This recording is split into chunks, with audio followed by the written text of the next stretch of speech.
بسم اللہ الرحمن الرحیم۔ السلام علیکم ورحمۃ اللہ وبرکاتہ۔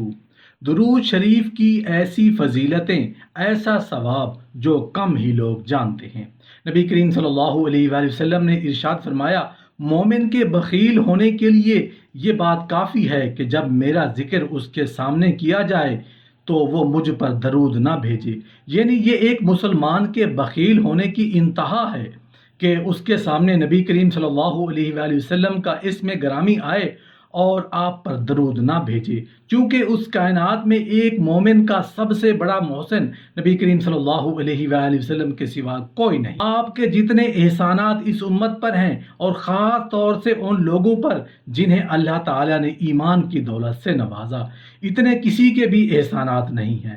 خود نبی کریم صلی اللہ علیہ وآلہ وسلم کا یہ حال تھا کہ اپنی امت کی فکر میں دن رات گھلتے رہتے تھے، فکر مند رہتے تھے، اپنی امت کی فکر میں رویا کرتے، آنسو بہایا کرتے تھے۔ کیوں رویا کرتے تھے؟ کیوں آنسو بہایا کرتے تھے؟ اس لیے کہ آپ کو پتا تھا کہ میری امت کیا کرتوت ہیں اور میرے بعد وہ کہاں بھٹکتی پھرے گی۔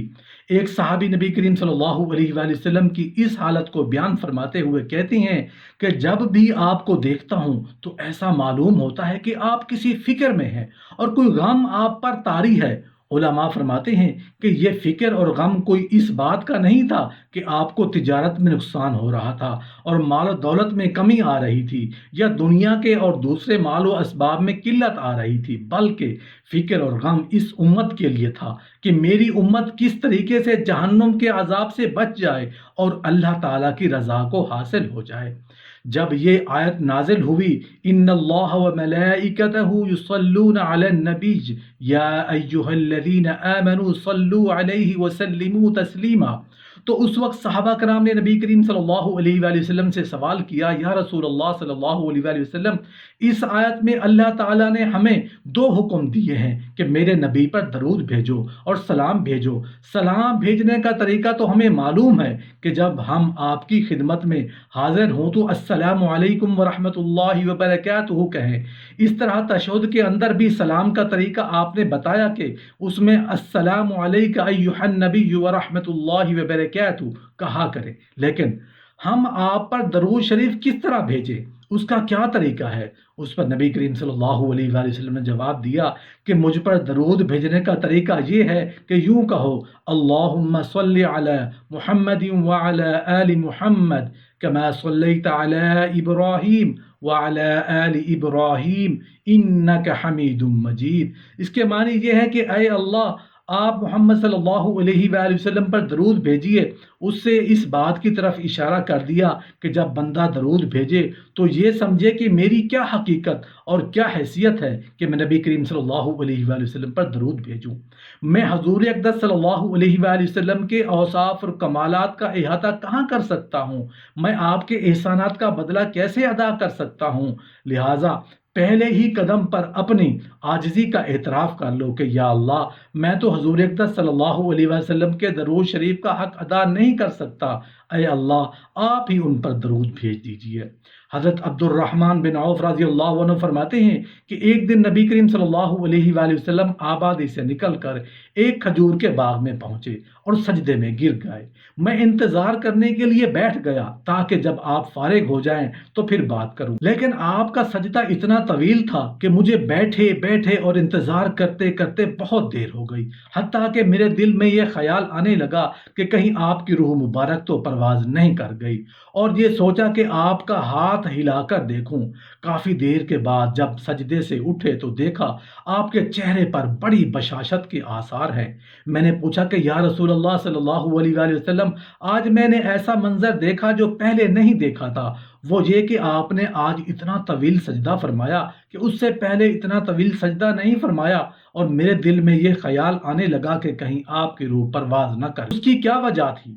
نبی کریم صلی اللہ علیہ وآلہ وسلم نے جواب میں فرمایا، بات یہ ہے کہ حضرت جبرائیل علیہ السلام نے آ کر کہا کہ میں تمہیں بشارت سناتا ہوں کہ اللہ تعالیٰ نے فرمایا ہے کہ جو شخص بھی ایک بار آپ پر درود بھیجے گا میں اس پر رحمت نازل کروں گا، اور جو شخص آپ پر سلام بھیجے گا میں اس پر سلام بھیجوں گا۔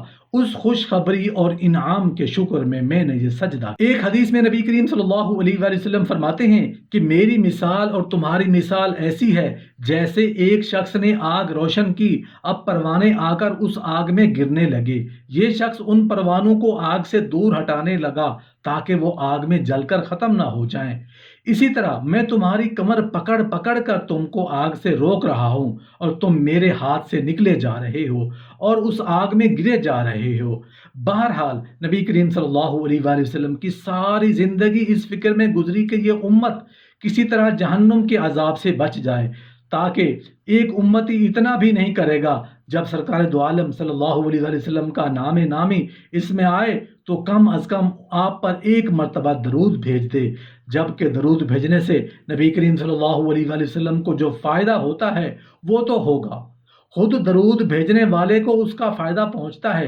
اللہ تعالیٰ نے قرآن کریم میں درود بھیجنے کے بارے میں عجیب انداز، بے شک اللہ تعالیٰ اور اس کے فرشتے نبی پاک صلی اللہ علیہ وآلہ وسلم پر درود بھیجتے ہیں۔ اے ایمان والو، تم بھی نبی کریم صلی اللہ علیہ وآلہ وسلم پر درود اور سلام بھیجو۔ دیکھیے، ابتدا میں یہ نہیں فرمایا کہ تم درود بھیجو، بلکہ یہ فرمایا کہ اللہ اور اس کے فرشتے درود بھیجتے ہیں۔